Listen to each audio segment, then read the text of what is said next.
Bonjour à toutes et à tous, dans cette vidéo on va comprendre la notion d'ordre de grandeur. Alors déjà il faut savoir ce qu'est un ordre de grandeur et par la suite il faudra connaître ce qu'est l'ordre de grandeur d'une somme, d'un produit ou d'une différence et ainsi de suite. Alors comment faire? Qu'est-ce que c'est qu'un ordre de grandeur? Vous avez un nombre ici, 6,954 878. Eh bien l'idée de donner un ordre de grandeur de cette quantité, c'est de trouver un nombre proche de celui-ci. Et donc, on pourra dire que ce nombre-là, il est très proche de 7. Et on utilisera ce symbole, un égal avec une vague.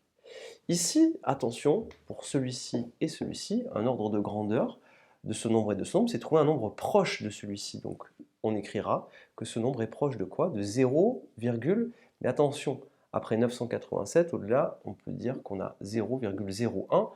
Et pourquoi? Parce qu'on rajoutera des zéros, hein. Faites bien attention.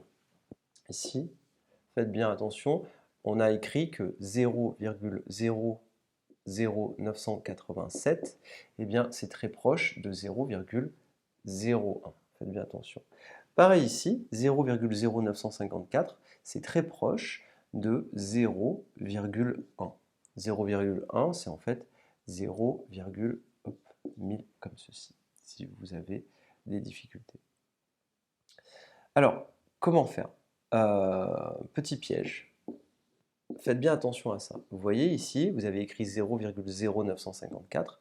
L'erreur à ne pas faire, c'est d'écrire, mais attention, c'est proche de 0,01. Pourquoi? Parce qu'en réalité, si vous écrivez 0,01, eh bien en fait, si vous rajoutez des zéros, vous voyez qu'ici vous avez 0,0100 et là vous avez 0,0954. Donc ça, c'est pas la bonne réponse, c'est ça, l'ordre de grandeur. 0,1000 ici. Voilà pour cette petite information. Alors ça, c'est quelque chose que vous verrez un petit peu plus tard, mais vous, ce que vous devez reconnaître, c'est ceci. Ordre de grandeur d'une somme. Alors l'idée est la suivante, c'est que vous devez tout simplement savoir combien fera ce total à peu près. C'est-à-dire que vous avez acheté du pain, du café et du thé, et vous voulez savoir à peu près pour combien vous allez en avoir. Donc regardez, 2,54 €, vous avez qu'à dire que c'est très proche de 2,50 €. 1,50 €, vous ne le touchez pas, vous le laissez tel quel. Et 5,94 €, vous pouvez dire que c'est très proche de 6 €. Ainsi, ce que vous allez pouvoir dire, c'est qu'un ordre de grandeur de cette somme, c'est savoir à peu près pour combien vous allez en avoir. Donc 2,50 €, 1,50 €, d'accord? Ici c'est égal à 1,50 €. Donc 2,50 € plus 1,50 €, ça nous fait ici 4 €.